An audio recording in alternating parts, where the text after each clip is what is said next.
কতটা জঘন্য মন মানসিকতার হলে নিজের দেশের মেয়েকে নিয়ে আপনারা মেয়েরাই পাকিস্তানের মেকআপ আর্টিস্টের পেজে গিয়ে বাজে মন্তব্য করেন। একবার ভেবে দেখেন নায়িকা অপবিশ্বাস কতটা নিচু। বারিশা হক বুবলিকে নিয়ে কাজ করতেছে, তাই নায়িকা অপবিশ্বাসের চুলকানি বেড়ে গেছে।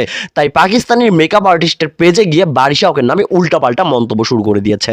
আয় হায় ওই হই, গৌতম সাক্ষী ডান্স করতেছে রে ভাই বুবলি আপুর সঙ্গে। কিসের সালমান খান, কিসের শাকিব খান, কিসের শাহরুখ খান, কিসের ঋত্বিক খান? আরে ভাই আমাদের আছে গৌতম শাখা। গৌতম দা যে এত সুন্দর ডান্স করতে পারে, তার ডান্স না দেখলে আমি বুঝতামই না। তো যাই হোক, মাহফুজ ভাই এবং বুবলিকে নিয়ে যদি সিনেমা তৈরি করা যায়, তাহলে অবশ্যই গৌতম দা এবং বুবলিকে নিয়ে সিনেমা তৈরি করা যেতেই পারে। কি বলেন আপনারা?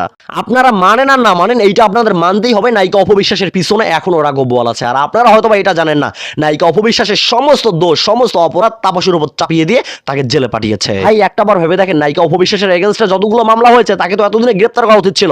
কিন্তু ভাই দেখেন, এখন অবধি তার নামে গ্রেপ্তারি পরোয়ানাটাই জারি হলো না। পূর্বাচলের জমির জন্য তো শেখ হাসিনাকে মার ডেকেছি, সেই জমির জন্য ডক্টর ইউনূস স্যারকে বাবা ডাকতে হলো আমি ডাকবো, এমন মন্তব্য করেছে আমাদের গুণী অভিনেতা শাহরিয়ার নাজিম জয়। ভাই মানতেই হবে, আপনি সত্যিকারের একজন ব্রিলিয়েন্ট। আপনি কোন কথা কোন দিক দিয়ে ঘুরিয়ে বলেন তা বোঝা বড়ই মুশকিল হয়ে দাঁড়ায়। তো শাহরিয়ার নাজিম জয় ভাই, পূর্বাচলের 10 কাঠা প্লটের জন্য আপনি আর কাকে কি কি ডাকতে বাধ্য হবেন, এবং আপনার ঘরের ওয়াইফকেও কি কাউকে দিয়ে দেবেন নাকি সেই জমির জন্য?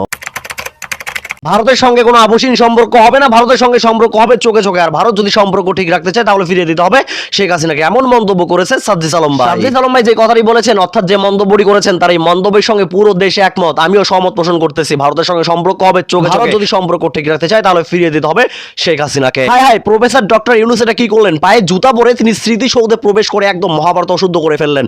এটা কি কোনো কথা? তার কাছ থেকে তো এমনটা আশা করা হয় না। তো আপনাদেরকে একটু বিগত দিনে নিয়ে যাই। এই পিকচারটা একটু ভালো করে দেখেন। এখানে কি শেখ হাসিনা উজু করে পাক পবিত্র হয়ে পায়ে স্যান্ডেল পরে স্মৃতিসৌধে গিয়েছে? আমাদের এই স্বাধীন বাংলাদেশে এখনো যে আওয়ামী লীগের বুদ্ধিজীবীরা আছে, এইটার প্রমাণ আজকে আবারও মিলল।